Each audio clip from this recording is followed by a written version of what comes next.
It is a sunny day ማለት ፀሐይ ዝመልኣ ፀሐይ ዝዓብለላ መዓልቲ እያ It is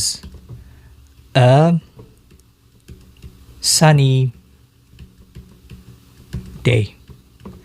ፀሐይ ዝመልኣ ፀሐይ ዝዓብለላ መዓልቲ እያ ፀሐይ ዝመልኣ መዓልቲ እያ ሎሚ ፀሐይ ዝመልኣ መዓልቲ እያ It is a sunny day It is a sunny day ፀሐይ ሳን እንድያ ትበሃል ሓገይ ሳኒ ተልካ ከዓ ፀሐያዊት ፀሐይ ዝመልኣ ቅጽል ትኸውን ኣላ ኣብዚ It is a sunny day ነታ ሳን ዝነበረሲ ሳኒ ኮይና It is a sunny day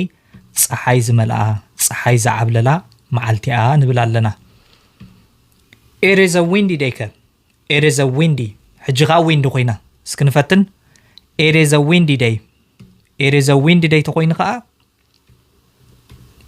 እንታይ ፈትኑ It is a windy day ዚያኸ ንፋስ ዝመልኣ መዓልቲ እያ ንፋስ ዝመልኣ ንፋስ ዝበዝሓ መዓልቲ እያ ንፋስ ፍሽፍሽታ ዝበዝሖ It is a windy day It is a windy day ንፋስ ዝመልኣ መዓልቲ እያ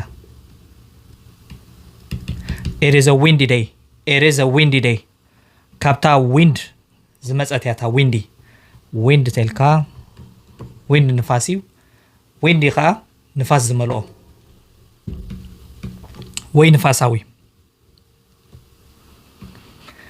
It is a rainy afternoon It is a rainy afternoon ማለት ከዓ እስኪ ንፈትን ደለና ምሳይ ትፈትኑ ደለኹም It is a rainy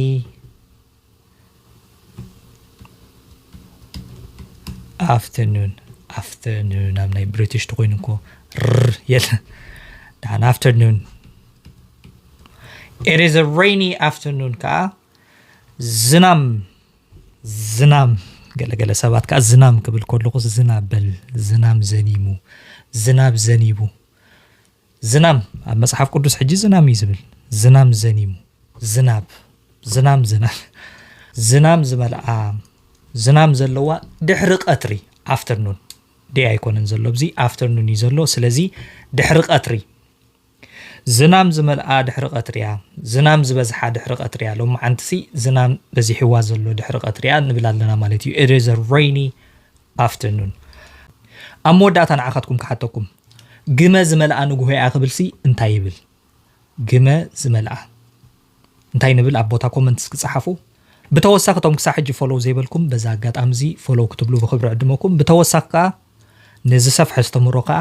ኣብ ዩቲዩብ ቻነልና ሳብስክራይብ ግበሩ ኢኹም ሊንክ ኣብ ቦታ ኮመንት ክገድፈልኩም እየ የቕኒለይ